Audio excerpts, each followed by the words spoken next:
Un placer pues poder presentar en mi alma mater.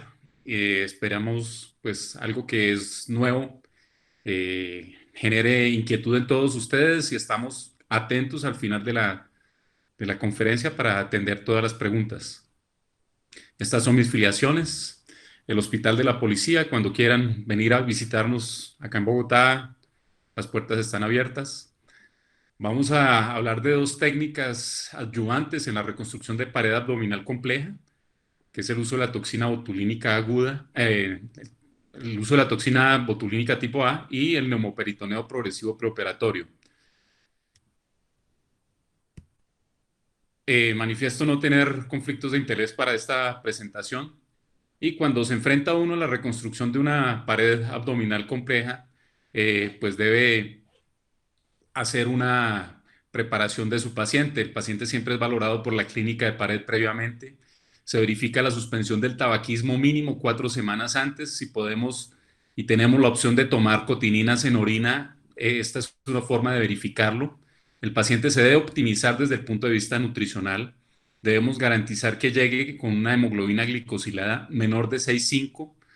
Debemos programarlo cuando tenga un índice de masa corporal idealmente menor a 30. Si está entre 30 y 50, debe tener una merma del 12% de ese índice de masa corporal y por encima de 50 no los operamos.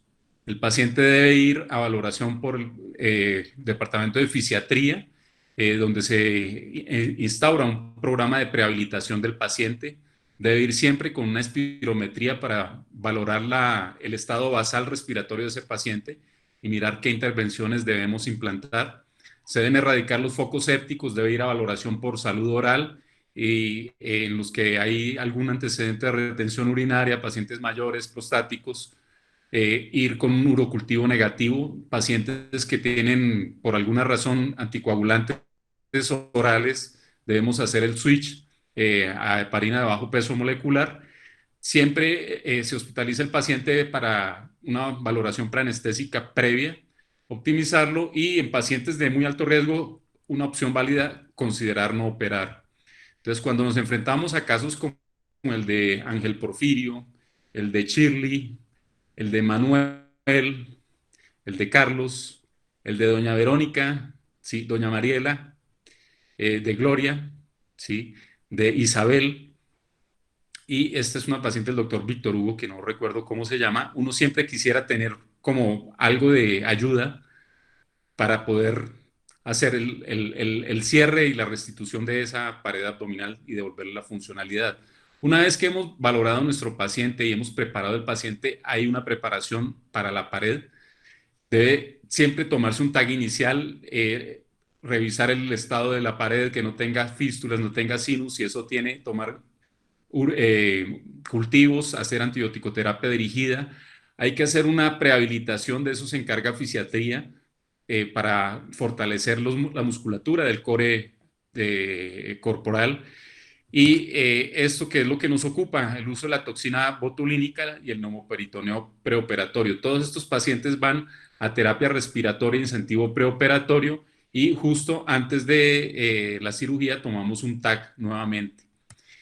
Iniciando con la toxina botulínica aguda, este doctor Alan Scott es un oftalmólogo californiano. En los años 70 empezó a utilizarla para manejo del estrabismo. En el año 89, la FDA da la aprobación para su registro y en el 2002, solamente hace 18 años, se empieza a utilizar en cirugía plástica. El mecanismo de acción, ustedes lo conocen, es inhibir la elaboración del complejo SNARE. La toxina botulínica se fija a la proteína SNAP25, impidiendo que pues, este complejo se forme para la liberación de la acetilcolina y de esta manera evitar la contracción muscular.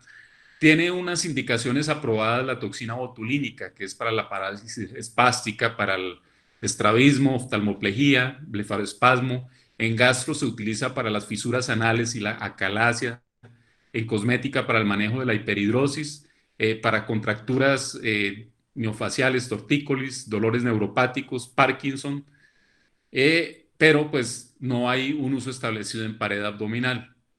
Este concepto es algo nuevo y la toxina botulínica en pared abdominal lo que hace es emplear el fundamento de generar una parálisis flácida en los compartimentos laterales del abdomen, disminuyendo de esta manera la amplitud del defecto. Esto permite un avance de los componentes de la pared abdominal sin tener que debilitarla de manera permanente. Esta toxina botulínica se puede combinar con otros recursos como el neumoperitoneo progresivo preoperatorio y las separaciones de componentes. Hay unos estudios nuevos que están evaluando algunos beneficios secundarios de la toxina, como es el manejo del dolor crónico. La persona que más sabe en el mundo de toxina botulínica y pared abdominal es este doctor que se llama Tomás Ramón Ibarra Hurtado. Él es un cirujano general mexicano con especialización en cirugía plástica, estética y reconstructiva. Tiene un doctorado en investigación clínica y es el jefe de reconstrucción de pared abdominal del Hospital Civil Fray Antonio Alcalde de Guadalajara. Hay algunas publicaciones, esta es una publicación de la doctora Diana Hernández de México del 2016.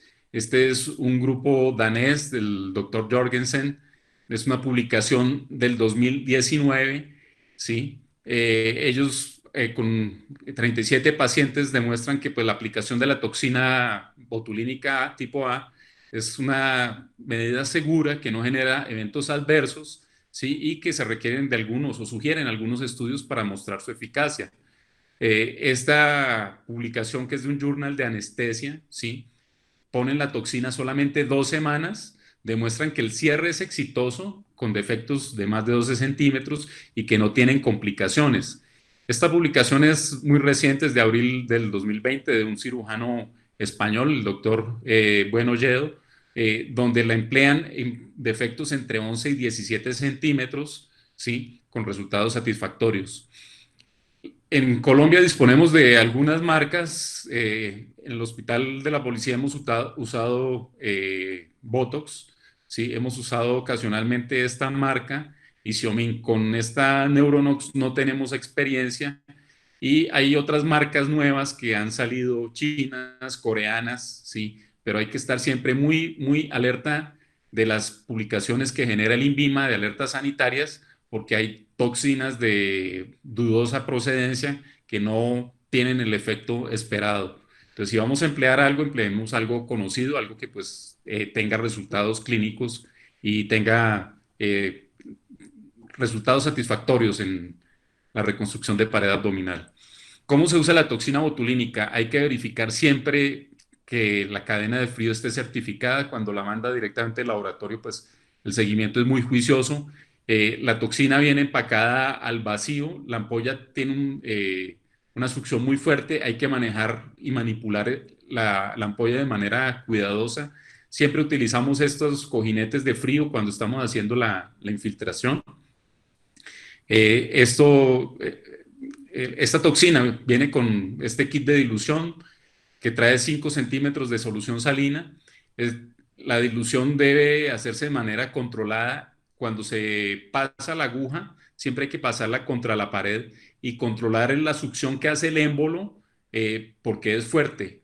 Cuando esto no es presente, cuando no es evidente que la succión se produce, que la misma ampolleta nos hace fuerza en la mano, hay que descartar esta ampolla porque cuando se pierde el vacío, no se garantiza la presencia pues del elemento en la ampolleta y pues no vamos a obtener el efecto relajante. La mezcla de hacerse muy suavemente, no agitar la ampolla de manera vigorosa, sino rotarla en el sentido horario por 15 a 20 segundos. No se debe destapar el frasco porque pues al entrar vacío se puede perder parte pues de la toxina que está adherida a las paredes del frasco. No generar espuma y el aspecto siempre debe ser de un líquido límpido. La aplicación la hacemos con estos Spinocam 27G. Se aplica siempre en el borde muscular y utilizamos diluciones bajas. No se utiliza el lidocaína para diluirla porque pues recuerden el pH de la lidocaína es ácido y pues se puede desnaturalizar este componente proteico que es la toxina. ¿Qué dosis emplear? Esto es algo que pues en Pared se está tratando de establecer. Estas tablas muestran cómo para los diferentes grupos musculares los fisiatras han establecido la cantidad de unidades y esa es por la que pues ellos seguían, pero en Pared no tenemos esto. El doctor Tomás Ibarra ha estado tratando de proponer, sí, cómo hacer esa tipificación para la pared abdominal y se sugiere para defectos para músculos, compartimentos laterales que tengan un espesor de menos de 2.5 centímetros, emplear 200 unidades, entre 2,5 y 3 centímetros, 300 unidades y en compartimentos laterales, esto es de un policía, se ven los tres músculos, transverso, oblicuo menor y el mayor. Cuando esto es de más de 3 centímetros, utilizar hasta 400 unidades. Esto lo dividimos en 10 puntos de aplicación, lo hacemos por guía ecográfica. Convencionalmente se han utilizado estos 5 puntos, eh, 2 puntos posteriores anteriores a la línea axilar media y 3 puntos equidistantes entre el reborde costal y la cresta ilíaca anteriores a la línea axilar anterior. Esto igual pues se verifica ecográficamente porque en defectos grandes puede estar desplazado el componente del compartimento lateral, ¿sí? Acá vemos pues la forma en que se hace la toma de esos puntos y la idea es aplicarlo en todo el vientre muscular. Este es el aspecto ecográfico de la pared. Estamos poniendo toxina desde el año 2016, como se puede ver en esta fotografía.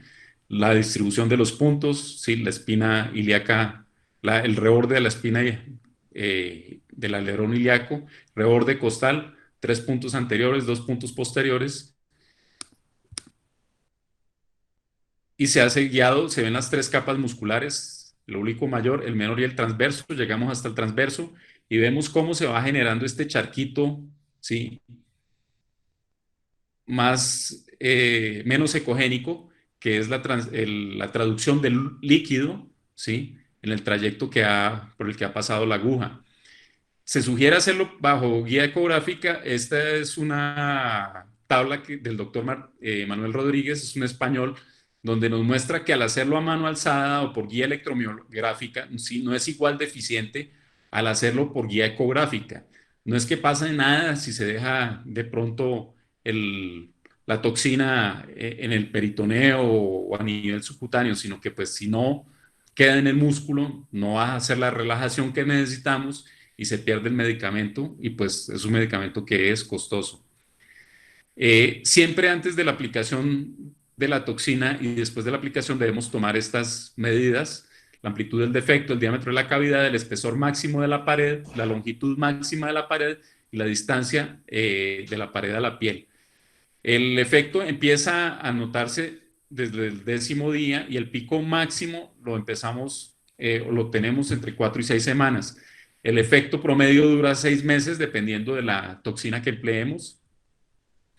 Estas son las medidas antes de la aplicación de la toxina: el espesor muscular lateral, ¿sí? Vemos que se adelgaza el músculo hasta en un 42%.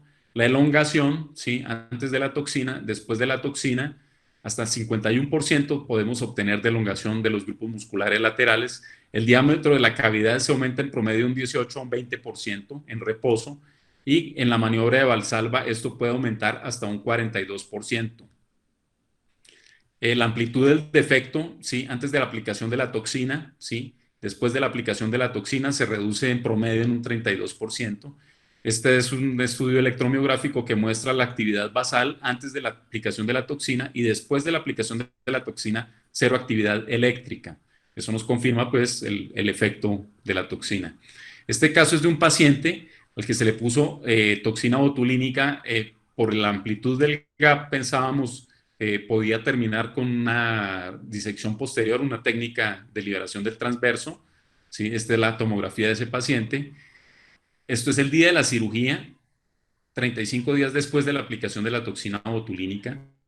Ustedes ven cómo se deja medializar en bloque toda la pared muscular, ¿sí? Lo llevamos a cirugía y con sorpresa vimos que con unas pinzas de Alice fácilmente, ¿sí? Se podía medializar la pared abdominal. Esta sutura es PDS de calibre 2 ceros. El paciente cerró completamente sin ningún tipo de incisión de relajación, ¿sí? Como eran los primeros casos que hacíamos por temor, le pusimos una prótesis de muy baja densidad. Este es el estado del paciente a las 5 semanas posoperatorias. Estos son pacientes reconstruidos, toxina botulínica y técnica TAR, ¿sí? El pre y el posoperatorio a los 2 años. Entonces, el uso de la toxina botulínica tipo A es una opción de preparación prequirúrgica de la pared abdominal en pacientes con defectos de 8, 10 centímetros o más.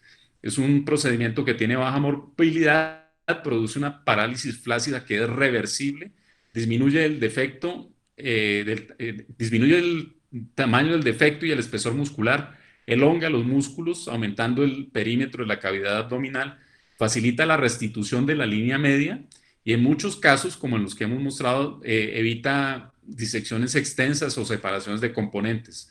Es una técnica que es fácilmente replicable, permite efectuarse a sin tensión y en defectos muy grandes se puede combinar con otras opciones como el neumo y la separación de componentes. Entonces, estas indicaciones que no han sido aprobadas para el uso de la toxina, esperemos que pues el mismo laboratorio y el ministerio nos ayude para que pues una herramienta que es eficiente, efectiva, económica, nos pueda ser incluida dentro del manejo estándar de la pared abdominal. La casuística personal, 48 pacientes, 2 pacientes con cierre primario sin malla, 9 pacientes con cierre primario con malla, tenemos 17 pacientes que se han reconstruido con RIPS estopa, 14 abiertos, 3 por ETEP, 11 TAR, 9 abiertos, 2 por ETEP, 8 que han tenido que ir a separación anterior de componentes y un caso catastrófico que quedó pues con un puente por técnica de sándwich, era un defecto absolutamente enorme. Entonces la pregunta que si el Botox sirve, pues ahí está la prueba, claramente sí sirve. Y pues estoy convencido de que la toxina botulínica llegó a la cirugía de pared abdominal para quedarse. La segunda opción adyuvante que tenemos es el neumoperitoneo progresivo preoperatorio, es haciendo pues homenaje al profesor Iván Goñi Moreno, gran cirujano argentino, quien fue el que ideó la técnica del neumoperitoneo progresivo, ¿sí? Esta es una foto del artículo original de él. En 1947 fue publicada en Surgical. Hay algunas publicaciones más recientes que muestran cómo el neumoperitoneo hace una elongación, un estiramiento de los músculos de la pared del abdomen. Esta publicación es de una revista rumana, ¿sí?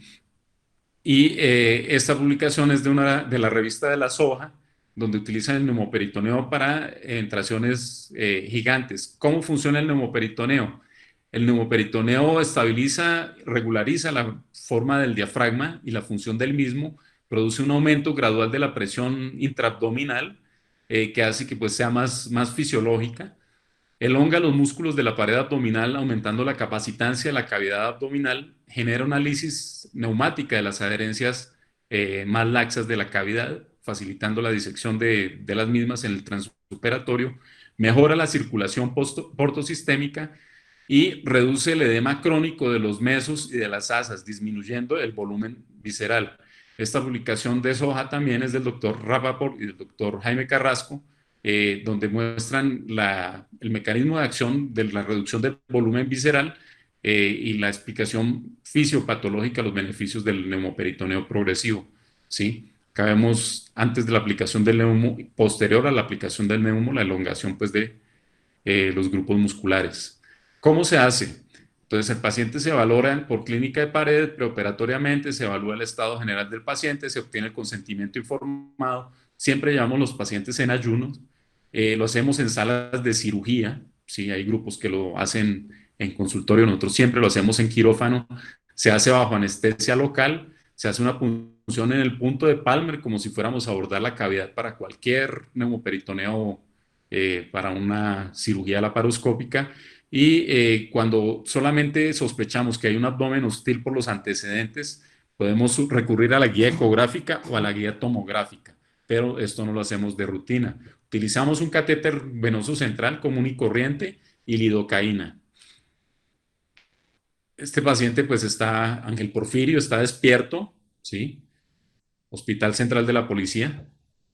¿Mm? Entonces se ubica el punto de Palmer, se hace la infiltración con lidocaína,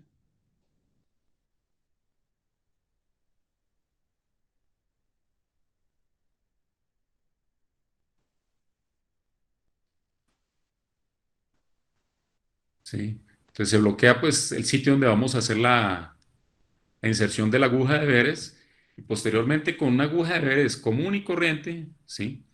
Hacemos la punción en el punto de Palmer como si fuéramos a abordar la cavidad para una eventrografia laparoscópica de los tres saltitos típicos de la aguja,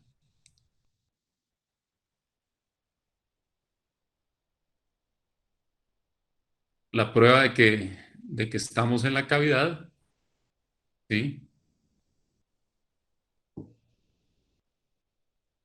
Allí aplicamos un poquitito más de anestésico, esto es lidocaína intraperitoneal, desensamblamos la aguja, las agujas nuevas tienen un orificio en la punta que pues nos evita el tener que hacer esta maniobra y permite pues el avance de la guía. ¿Sí? La guía se pone, el resto pues del procedimiento es similar al de un catéter central y se avanza toda la guía, el dilatador, igual que un catéter central.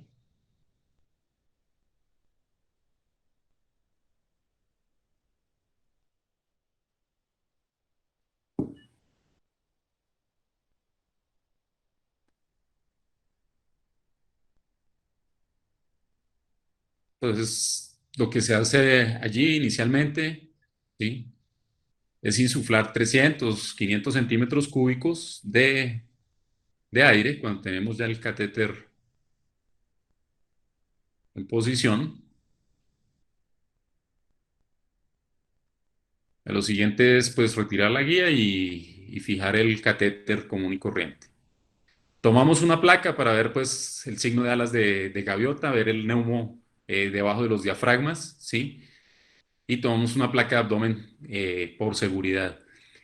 Siempre insuflamos al paciente en posición semisentada, excepto pues en esta insuflación inicial. El paciente debe estar sentado porque si lo inflamos acostado y lo sentamos, esto hace un reflejo vagal que pues descompensa a los pacientes. Insuflamos siempre de 12 a 15 centímetros cúbicos por kilo por día en promedio, según tolerancia del paciente, y siempre le dejamos tromboprofilaxis con enoxaparina, medias de compresión neumática y se le da desde el mismo día de la inserción del catéter incentivo respiratorio. Estas son unas imágenes tomográficas del efecto del neumoperitoneo progresivo. ¿Sí? Vemos cómo se disminuye el volumen visceral, quedan las vísceras atrás pegadas y el resto de la cavidad puro aire. Esta es una paciente cuando pues no teníamos toxina, se le hizo la preparación solamente con neumoperitoneo progresivo preoperatorio y este es el posoperatorio inmediato. Bueno, hay la posibilidad de combinar el neumoperitoneo progresivo con toxina, ¿sí? Esto es un concepto relativamente nuevo, se conoce como el neumoperitoneo abreviado. Se infiltra la toxina y entre el día 25 y 30 se instala el catéter, ¿sí? Y 8 o 10 días podemos aplicar neumo, logrando elongación de la pared de manera satisfactoria. Este es el posoperatorio inmediato de esta paciente. Este es el posoperatorio a las 8 semanas, ¿sí? Esta paciente tuvo una catástrofe después de una cirugía ginecológica, hizo una fascitis necrotizante de la pared abdominal, múltiples lavados. Este es el aspecto de la pared de una mujer joven, ¿sí? Que se preparó con toxina botulínica, con catéter de neumo, ¿sí? Posoperatorio inmediato, posoperatorio a las 3 semanas, absolutamente satisfactorio. El aumento del volumen de la cavidad abdominal, esta gráfica es del doctor Juan Carlos Mayagoitia, ¿sí?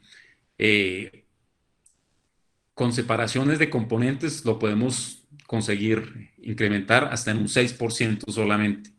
Cuando usamos la toxina botulínica, hasta un 20%, y cuando se usa la toxina con el neumo, hasta un 35-40%, ¿sí? Un 35% de los defectos que son mayores de 15 centímetros, ¿sí? Pueden requerir adicionalmente separaciones anteriores de componentes o liberación del músculo transverso.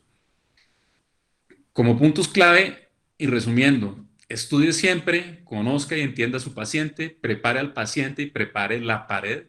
Hay múltiples opciones para lograr la reconstrucción anatómica y funcional y cosmética de la pared abdominal. Planee siempre la cirugía, tenga un plan A, plan B, plan C. Busque siempre tener un escenario que sea amable y que le facilite la reconstrucción de la pared. Una adecuada preparación disminuye riesgos, disminuye tiempo quirúrgico y complicaciones y por ende pues disminuye costos. Y la pared, a pesar pues de que no todo el mundo lo considera así, es un órgano y es un órgano que es muy importante.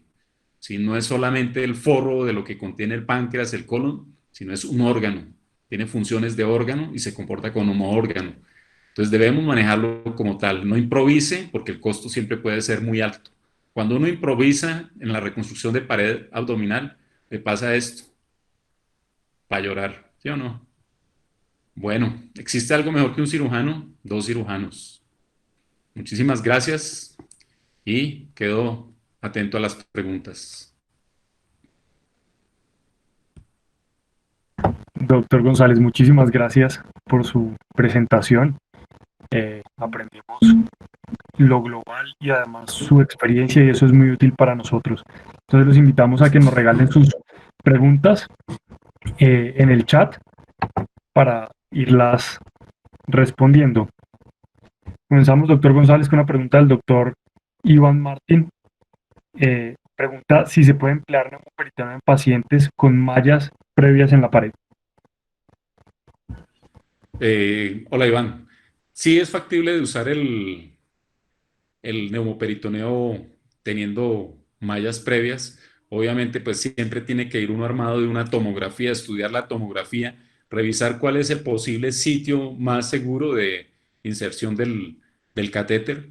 Y cuando pues hay una sospecha de un abdomen hostil, como lo mencioné en la conferencia, podemos utilizar como ayuda la tomografía o la ecografía, pero sí es factible emplear un neumoperitoneo progresivo preoperatorio en pacientes que han tenido mallas. El doctor Ezequiel Palmisano nos hace un comentario. Dice que la aplicación del neumoperitoneo debe evitar que discurra el aire al saco si no pierde su objetivo. ¿Me repites, por favor? Sí, señor. Dice que la aplicación del neumoperitoneo debe evitar que discurra el aire al saco si no pierde el objetivo del neumoperitoneo. Eh, bueno, eso es cierto, hay algunas maniobras para usarlo.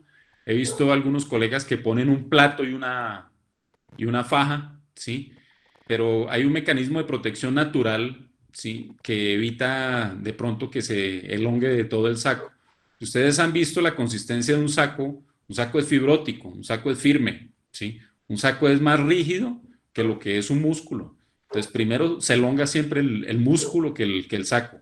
Pero una de las maniobras que se puede emplear es tener un soporte, una faja, ¿sí? Con algo firme.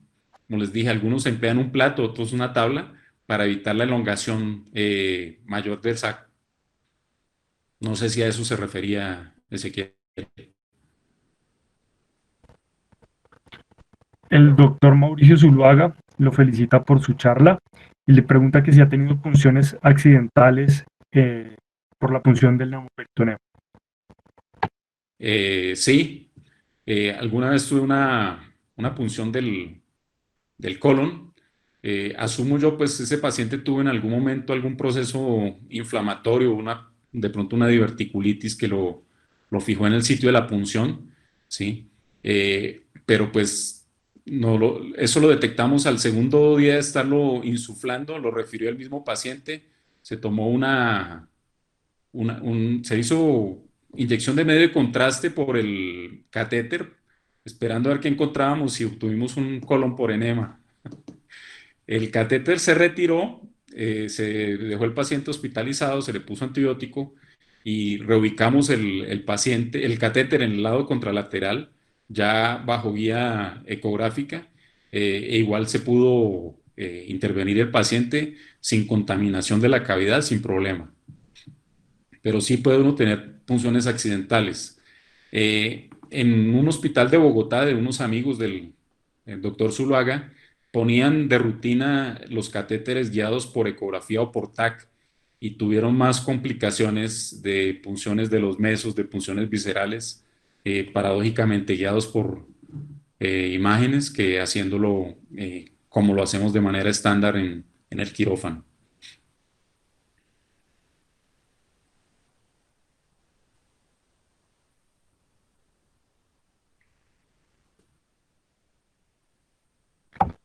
El usuario que nos acompaña con cirugía gastrointestinal pregunta que al cuánto tiempo opera el paciente con neumoperitoneo y si tiene un volumen máximo de aire a insuflar. Eh, Cuando usamos el neumoperitoneo solo, que pues yo pienso teniendo la opción de la toxina es algo que va a caer de pronto en desuso, siempre lo ponemos 3, 4 semanas, ¿sí? Eso se hace a tolerancia. Eh, Cuando hay pérdida de dominio uno hace un cálculo estimado, pero pues a eso no hay que creerle porque el aire se pierde por los bordes del catéter, el aire tiene algo de difusión, ¿sí? Entonces uno siempre dice, no, yo le puse a este paciente 18 litros de aire y hace uno la volumetría de la cavidad por tomografía y esa no es la cantidad de aire que se tiene. Eso siempre se evalúa dependiendo de la tolerancia del paciente, la cantidad de aire que pues se insufla, ¿sí? Se hace uno la idea orientada a qué tanto quiere elongar la cavidad dependiendo de la pérdida de volumen, ¿sí? Hace una proyección, pero pues igual siempre resulta poniendo más aire del que necesita o del que calcula inicialmente para el paciente.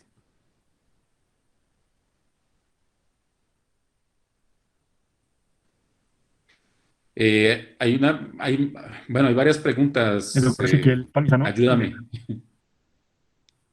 sí, ¿con qué, profe? Perdón, voy leyéndole la otra. Sí, sí.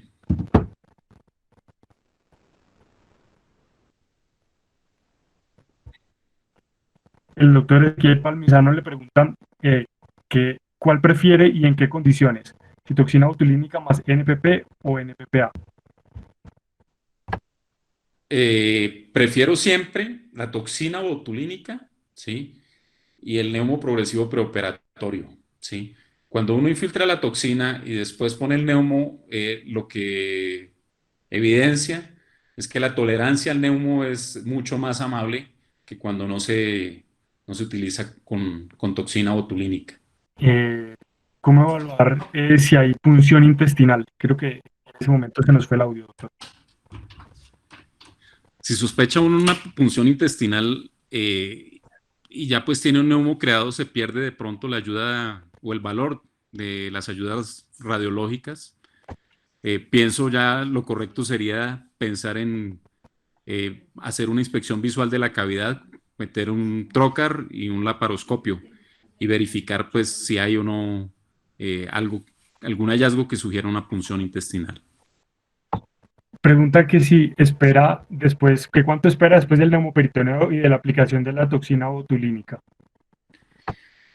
La toxina la infiltramos el día cero, ¿sí? Después del día 30 puede uno llevar al paciente a cirugía, ¿sí? A las 4 o 6 semanas es el pico de mayor actividad de la toxina, ¿sí? No hay un número estándar. Y cuando vamos a aplicar el neumoperitoneo, el día 25 valoramos el paciente nuevamente y en ese momento decidimos si ponemos el catéter, podemos dejarlo con neumo 10 días en promedio, pueden ser algunos días menos, unos días más, ¿sí? Y en ese momento pues se hace la cirugía. El paciente se opera, si después de 4 semanas es lo ideal. Entre 4 y 6 semanas es como la ventana óptima para operar los pacientes.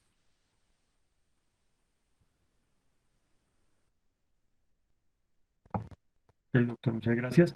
El doctor Salgado Salvador pregunta que si ha tenido alguna otra complicación con estos procedimientos Aparte de lo de la punción del colon, una vez tuvimos del colon. una equimosis extensa pues, del meso del colon derecho, que pues no, asumo pues fue por la punción, pero el colega con el que operamos decía que podía ser la tracción por el mismo neumo.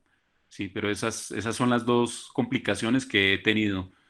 No he tenido casos de enfisema, no he tenido casos de neumotórax, no he tenido trombosis venosa profunda, que son las complicaciones que se han descrito asociadas al uso del neumoperitoneo progresivo preoperatorio.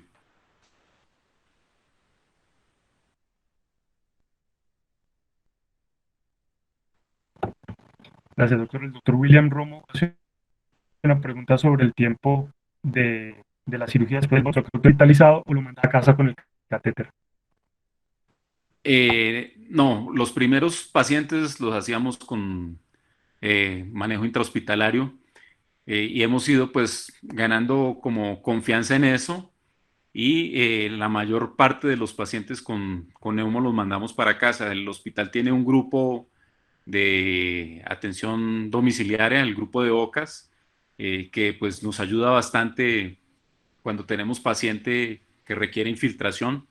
Algunos grupos del doctor Mayagoitia de México, inclusive pues han enseñado a los pacientes a hacer el manejo de la llave de 3 vías y la insuflación. Eso pues me parece a mí ya como demasiado avesado. Nos apoyamos en OCAS y lo manejamos ambulatoriamente.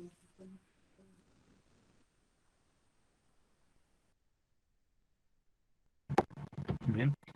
Eh, Catalina Ceballos pregunta, ¿utilizan de rutina la electromiografía posterior a la No, aplicación del Botox? no, En caso de encontrar aún no, reactividad muscular, ¿repite la dosis de no. la toxina? No hacemos electromiografía de Ok, control, ¿sí? El seguimiento pues se hace clínico y tomográfico, ¿sí? Pero no, eso fue pues por mostrar el efecto sobre el músculo, pero no se hace de control, no se hace electromiografía de control. Seguimiento es clínico y por imágenes.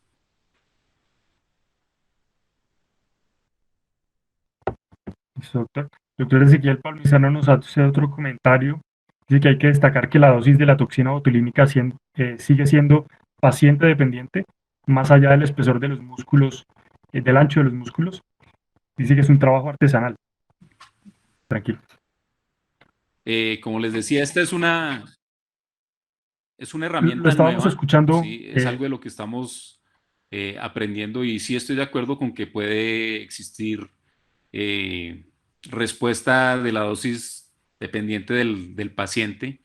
Eh, el trabajo pues de Tomás Ibarra que les mostré, les compartí, busca tratar de establecer como la dosis, así como lo manejan los fisiatras por grupos musculares, ¿sí? Pero pienso que sí es importante considerar la cantidad de toxina dependiendo del espesor de la pared.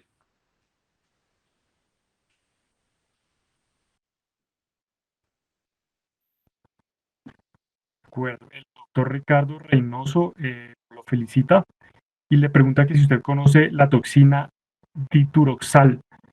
Dice que les llevó al hospital y que no tiene mucha experiencia con ella, que antes utilizaban Seomen. No la conozco y pues le sugeriría de pronto revisarla en la página de INVIMA, ¿sí? Mirar si tiene registro. Como les decía, hay muchas toxinas que de pronto por ser económicas no vale la pena ni invertir ese dinero que se va a perder, ni perder el tiempo aplicándole esperando un resultado que no se va a lograr. Como les digo, yo tengo experiencia con el uso de Botox, que es la que más he usado, ¿sí? He usado algunos casos de Dysport y algunos casos de Xeomin. De Xeomin vale la pena comentar de pronto que pues la ventaja es que no requiere refrigerarse, ¿sí? Pero pues yo pienso eh, lo que nos han brindado en el hospital para hacer estos casos ha sido bueno, ha sido satisfactorio el resultado y pues puedo hablar de esas moléculas. La que menciona el doctor no la conozco, no sé de qué laboratorio es ni de qué país procede.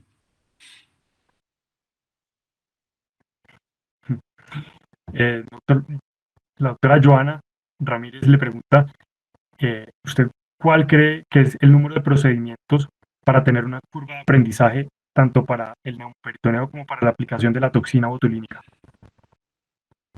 Pues no, yo creo que pues no son procedimientos muy complejos y que no pueden ir solos. Yo pienso esos procedimientos van dentro del aprendizaje de lo que es la reconstrucción de la pared abdominal. La toxina, de pronto viéndola aplicar en 5 o 10 casos, puede uno hacerlo de manera juiciosa. Inclusive pues los casos de los pacientes delgados, yo lo hago ya sin radiólogo a bordo, la ecografía la hago yo mismo. En los pacientes más gorditos, que los planos son más difíciles de identificar adecuadamente, sí me ayuda la doctora Jiménez, la radióloga con la que hemos hecho un buen número de casos, ¿sí? Pero pues que haya un número estándar para decir que tiene uno la curva, no, no lo sé.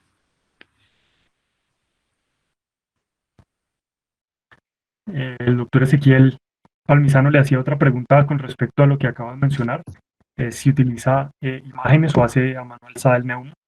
También si tenía experiencia con el neumo ambulatorio. Sí, No sé si, creo que sí, eso ya lo habíamos comentado, o sea, exacto.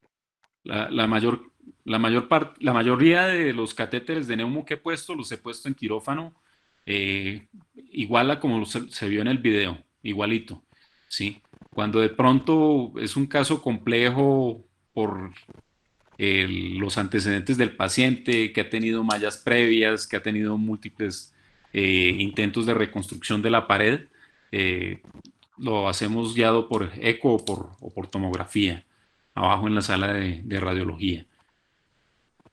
¿Y cuál era la otra pregunta? ¿El neumoambulatorio? Sí, lo hacemos ya, les dije, apoyándonos en el grupo de OCAS del hospital. El doctor Víctor Hugo le pregunta si varía la dosis de la toxina en pacientes con secuelas de trauma raquimedular. No he hecho reconstrucción de pared en pacientes con trauma raquimedular. No, sí hice una, pero el defecto no era tan amplio para ponerle toxina. No sabría decirle, pues, si ese músculo denervado se beneficie de la aplicación de la toxina. Yo, en principio, creería que no es mucho la bondad. Eh, Tocaría de pronto hacer, ahí sí, un estudio electromiográfico y ver qué actividad tiene ese músculo para establecer si se beneficia o no, pero no tengo experiencia con eso. El doctor Ezequiel lo invita a brindar con un antioqueño y lo felicita por su charla. Eh, Doctor Jesús Díaz le agradece la presentación y le pregunta sobre la terapia de fortalecimiento muscular con terapia física después de haber aplicado la toxina botulínica. Eh, Uno de los componentes de nuestra clínica de pared abdominal es fisiatría, ¿sí? De ese equipo forman parte 2 fisiatras y 4 terapistas físicas que tienen pues muy claro cuál es el manejo del fortalecimiento del core abdominal. Y pues yo pienso que no hay que hacer algo diferente a lo que hacemos en todos los pacientes así no tengan toxina. Recuerden que la toxina pues tiene una vida media de 4 a 8 meses dependiendo de la marca y dependiendo del paciente. Entonces, al ser reversible el efecto, estos pacientes recuperan el tono en promedio a los 6 meses. ¿Sí?